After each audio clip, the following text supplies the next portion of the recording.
Our horror story begins with a man recording himself in a mirror, before the scene quickly cuts to show a statement informing us that someone posted a video online, which was soon removed. For years it couldn't be viewed normally, until now. Then an unseen person logs into a computer. They have an interesting wallpaper of a severed head. This person searches for certain hotels online, where horrible events occurred. A video of a lady named Megan Kim is watched, as she occupies an elevator. It is supposed to be the last footage of her before she vanished. After that, this person starts watching the videos of a social media personality who goes by the handle Drop the Mic. This is our protagonist, Mike, who is standing near the Pasadena Bridge. He is an enthusiastic video logger, saying that the bridge has been around for approximately 100 years. In that time, 100 people have lost their lives by falling from it. The most famous of those was a woman named Myrtle Ward. She before falling.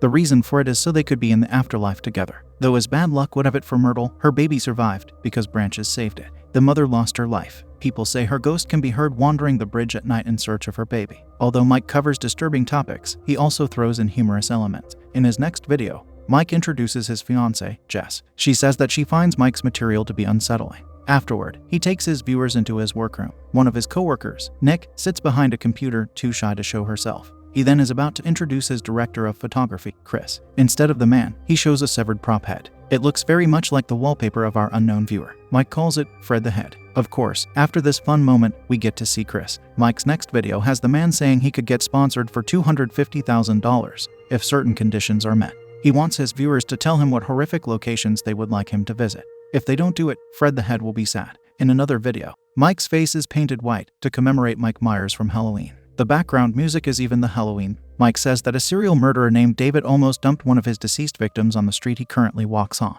He stands in the exact spot where her dismembered body was found in a trash can. There is a trash can there, which Mike opens to show his viewers fake body parts. Again, we witness how he mixes the macabre with comedy. Following this, he mentions how from his last video, he got the most requests to visit the Lenox Hotel. That is where David almost lived. That is also where Megan Kim vanished. Shortly after, the scene switches to him mentioning Wallace Flesher. He is the author of a book about the Lenox Hotel, and Mike happens to be there with him. He sits down to engage in an interview with the man. We learn from him that 123 people lost their lives at the Lenox. Wallace starts talking about David, who is known as Nightcrawler. He managed to eliminate 14 people at Lenox. In the book, there is a picture of David showing a tattoo on his hand. Wallace says it's a satanic symbol of Babylon. The man's story has a happy ending, in that he lost his life in jail. As Mike is wrapping up the interview, he says he will be staying at the Lenox Hotel for 3 nights. While he talks, Wallace interrupts him to question if he's seriously going to do it. The next scene has Chris asking Mike if he's going to listen to Wallace about it being a bad idea to stay there. Mike mocks the notion that the hotel is haunted. Despite him being a serious video logger about such content, he believes the paranormal to be nonsense. However, Chris behaves apprehensively toward them going there. That prompts Mike to tell him they have been to many places where horrors took place. What scares Chris about the hotel is that it's an enclosed space. Their other recordings happened outside. He wants to tell his friend a story about how he saw a ghost. They have to sit inside the car for him to tell it. He says he was 10 years old when he witnessed a ghost boy with his ghost cat. Mike laughs at the story, blowing it away as something Chris imagined in his very sleepy state at a young age. But Chris wants to know how he received the scratches from the ghost cat. It was his own fingernails, Mike says. The video ends with Chris saying he's not going to the Lenox. Another video has Mike telling his viewers he spoke to the hotel manager about recording inside. Unfortunately, she would not allow him to have this huge opportunity. Yet Mike is not the kind of guy who can be easily shut down. He came in with an agenda to deliver his viewers the horrific content they desire. He's going to film there, no matter what. So he shows us his crew. Nick is there, along with a new girl, Danny. It's a surprise to see Chris show up. He says he's only there because he won't have enough money to pay for rent. The last person we see is Jess. She's there to tell the group to be careful. After that, the crew ride to the legendary Lenox Hotel. Upon arriving there, Mike thinks he sees a ghost boy standing on the sidewalk.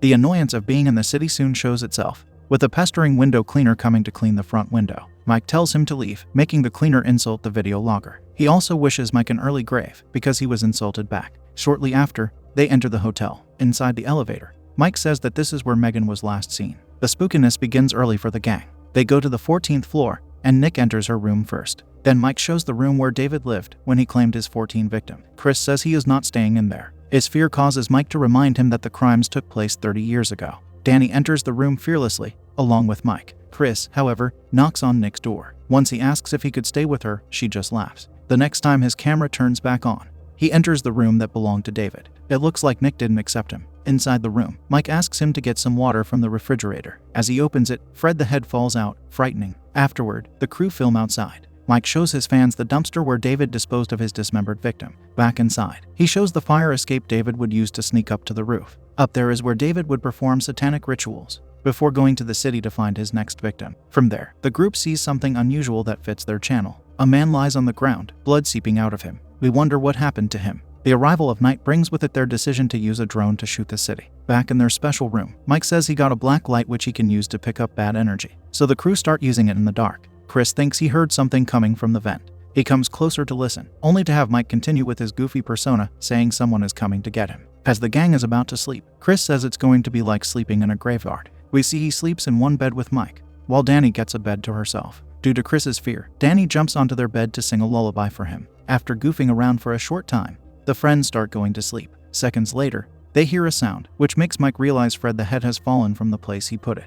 It doesn't scare them to the degree that it should. Everything is being filmed, even their sleep. Slightly past 3 in the morning, the main door opens by itself. It closes in a few seconds. The washroom light also flickers on. At that moment, the person who is watching this footage stops watching to upload a video. Our curiosity is rising regarding who this individual is. On the second day, the group comes to a door that says, "No trespassing." Such a statement doesn't stop them from entering. It's something that applies to ordinary people. That room contains another one, which Mike says requires bolt cutters to open. Since the opening is of a certain size, though, Mike gets the idea to squeeze their drone through it. In doing that, they fly the machine inside, and it gives them visual feedback of several mannequins occupying the dark interior. If that's not scary enough, they soon see some dark stairs in there that Mike wants the drone to descend. While Chris is doing it, something happens to the drone which we don't see. The problem gets doubled when a security guard appears to ask the gang what they're doing. They think they are in trouble, but luck is still on their side because the guard recognizes Mike. He is nothing short of glad to meet him. However, he still can't let them enter that room.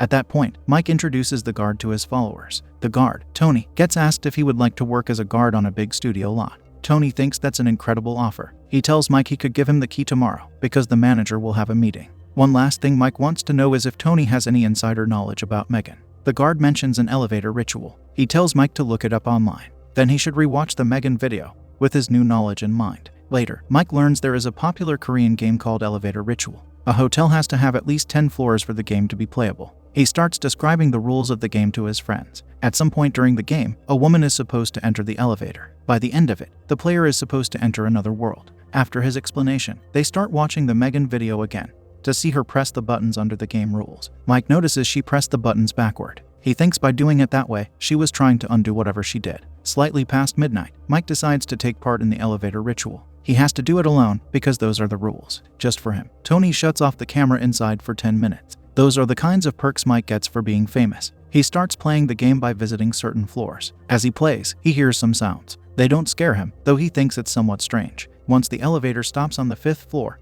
Mike instantly steps outside to look in both directions. This is the floor which the woman is supposed to enter. Since no one is there, Mike affirms that the game is debunked. He tries going back to his floor, yet the doors won't close. Soon, a maintenance man walks by. Although it's someone, it's not a woman. And it's certainly not a woman entering the elevator. Therefore, Mike declares to his viewers that the elevator game is a hoax. After that, the light turns off inside. Just before it does, we witness a ghostly woman standing beside Mike. We can hear how scared the man is. It seems like he didn't debunk anything. On the 14th floor, he rushes back to his room. There, he watches the recording with his friends. Chris is amazed, saying the ghost looks like Megan. Mike shares his fear of standing in that elevator. He has never been that scared in his life. At that moment, they accuse him of hiring someone to do this. Likewise, Mike accuses them. He then thinks it could be one of his fans. But Chris disagrees. He thinks it's the real Megan. It prompts Mike to start comparing his film to the infamous video. Upon watching it, Chris still sides with his belief. Mike sticks to his own too. Danny, on the other hand, could go either way. Soon they get a knock on the door. Checking the hallway, Mike finds no one there. The knock returns when he closes the door. This time, he checks immediately after it took place. No one is there once again, proving that something bizarre is happening.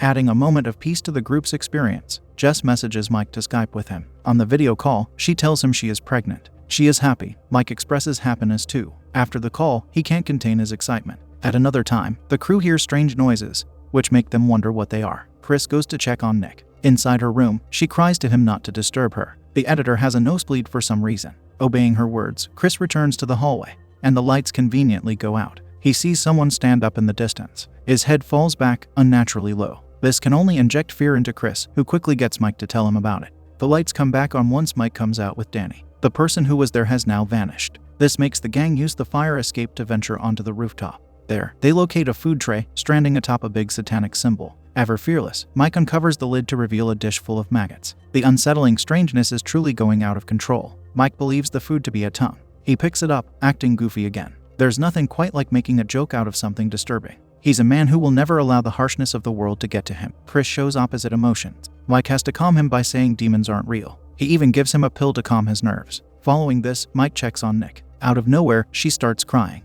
Mike responds by comforting his precious editor. While she talks, her face glitches for a split second. He advises the lady to sleep. Then he lies in bed back in his room. He gives Danny the same pill he gave to Chris and they both take it. As they sleep, we see the times are shifting. Oddly, it's not just the hours, it's also the days with the years. A ghost appears too, moving around in erratic ways. Afterward, we see the user behind the computer again. His messengers call him Mike, but we're uncertain if it's really him. He uploads the final day of the Lenox hotel visit, Halloween. It starts with Mike saying they are waiting for the fan who has been trolling them. While they sit in the hallway, eating, Chris tells Danny he met Mike at a psychiatrist's office. Danny says she knew they were not proper people. Shortly after, Mike goes back into their room. Danny uses this time to ask Chris why he stopped calling her over the summer. His explanation begins. Yet we don't get to hear it, because the user gets a video call from someone to overlap the main video. The man wants to know if it's Mike he's talking to. He can't see him. This man, whoever he is, says he's sorry about everything that happened. The unseen user soon ends the call to resume viewing what Chris tells Danny. However, not much is left to listen to. All we hear is Danny telling Chris he's been like a brother to her. When Mike comes back, we see a boy appear in the distance. He throws something their way. Mike throws the ball back, making the boy walk away. Following him, the boy vanishes in an area it's difficult to vanish into. The lights go out again. Chris turns on his camera light to see someone standing there with an electric hacksaw. He makes it back into the room in time with Danny. Meanwhile, Mike chases the kid down a stairwell. He thinks he knows him from somewhere. Therefore, he yells out to him, asking where it could be from. He follows him to see the boy disappear into room 440. Back to the duo in their room, they experience consistent knocking. Chris opens the door, ready to attack, but it's just Mike. The strangeness reaches new heights once Mike informs them he was knocking on room 440, though he ended up in their room. Knowing Mike, they think he's messing with them. Yet he yells out that he's not. To prove it, he hands over his camera for them to check his recording. What they see on the camera is not what he experienced. Chaos is taking over. They cannot reach a common understanding, despite being together most of the time. Soon, Danny notices something in Mike's hand that he didn't know was there. It's the bouncy ball the kid was throwing.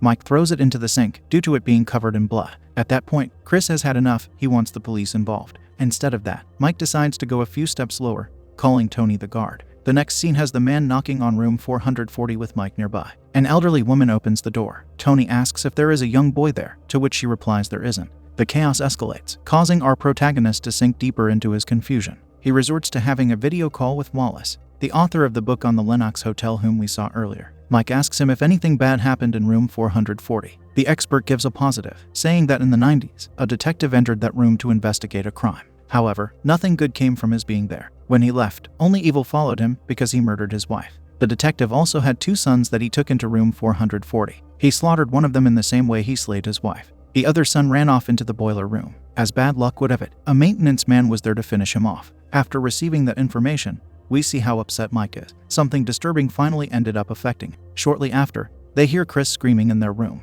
Mike enters it with Danny to take Chris out of the washroom. He is traumatized, telling them it was the cat that scratched him. We should recall the story of the ghost cat he told Mike in the beginning. He starts running away, and his friends chase him. He tells them he is done with the Lenox Hotel. In the lobby, Danny tries to stop him, but that is to no avail. The man has made up his scared mind. Back in their room, Danny says they should leave due to Chris's panic. Now Mike is the one that tries to stop her. He starts talking about his troubled financial situation. It terrifies him, especially since a baby is going to arrive. The man almost cries about how scared he is to lose Jess. Danny asks him why they have to be there. At that moment, Mike reveals an important aspect of his nature. He says things that people normally find disgusting do not give him such a reaction. They even make him feel good in some way. He knows this is wrong, though that's how he's always been. He even shares with Danny that he was adopted, which she didn't know. Through his revelation, he ends up convincing her to stay. In the next scene, the duo sit in a restaurant, collecting themselves from the horrors they have experienced. As they occupy it, a man wearing a red mask walks up to the glass to look at them. Mike has to give him the special finger to make him walk away.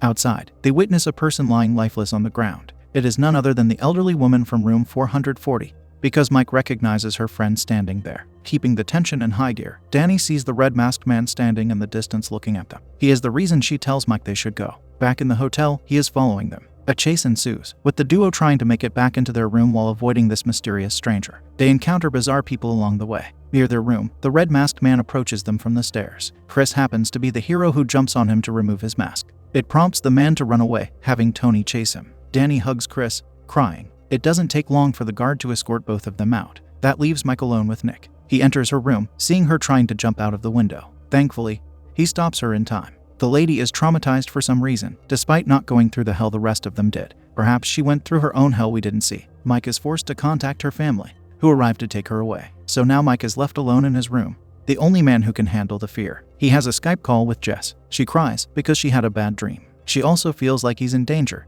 and wants him to return home. Of course, knowing him, he says he can't. They talk about it for some time. He insists on staying no matter what. After saying he's doing this for her, he has to close his laptop because their disagreement becomes too much for him to bear. Then a letter gets placed in his room. It's a note containing the key Tony promised to give him. Afterward, Mike descends into the basement. As he walks down, Wallace calls him to beg the last remaining member of the crew not to go there. He says he discovered what happened to the boy who ran from his detective father. He starts telling Mike, but his words get lost in static. He doesn't hear the information that could have been vital to him. The dedicated man uses the key on the lock that stopped them earlier. Now he enters the dark room with the chilling mannequins. A sign shows him where the boiler room is, causing him to venture there. For the first time, Mike is truly scared, making his way through. He hears some sounds and yells out, asking if anyone is there. Climbing stairs to continue his search, he keeps yelling out that he knows someone is hiding. Soon, he approaches a laptop, which shows him an infinite regress of what is currently being recorded. Mike can't believe it, wanting to know who's watching him. A red notebook lies nearby, filled with satanic symbols. After that, the area becomes dark. A terrifying ghost walks toward him with erratic movements. Once the normal lighting returns, Mike grabs hold of a pipe, saying he's unafraid. He starts going backwards, dropping it downstairs to descend safely. Someone, or something, picks it up before he does, causing him to run in fear. He experiences inexplicable events while running. He even drops his camera to sit in fear for a moment, as mannequin parts fly in his direction. Luckily, it doesn't last long, for he picks up his device to escape into the lobby before running outside. He soon loses his signal. The next scene has Mike talking to his viewers. He looks traumatized, showing a cast that now encapsulates his arm. He tried to reach his crew, yet none of them respond to him. He can only hope they're okay. For some reason, he hasn't even talked to Jess. We wonder where he is, if not with her. After talking about some other things, Mike says he needs to come to terms with what he knows about his birth father. He could lose his sponsorship, but he doesn't care too much about it anymore. Unfortunately, the man experiences another blackout. How much more must he suffer? It prompts him to get up, hearing someone scream as he searches around. He thinks it could be Jess. Two children then come at him, and the camera turns off. When it turns back on, Mike sits somewhere to have a severed head thrown at him. He yells in horror. Something should tell us that it wasn't Fred the head that made him scream like that. Coming back to our unseen viewer again, he or she starts watching another person's videos. It is a kid by the name of Terrible Tyler. He comes to Mike's house, which is now wrapped in crime scene tape. He says Mike's fiancée was decapitated there. Now it's confirmed that Jess's is the head he received. Tyler also says Mike can't be found anywhere. He takes out Fred the head from his backpack before leaving. Following this, the unseen viewer leaves a comment on that video. It says they can't wait to meet Tyler. The person's handle says it's the real Mike. That message instantly starts getting replies, finally revealing themselves on camera. The viewer looks like Mike.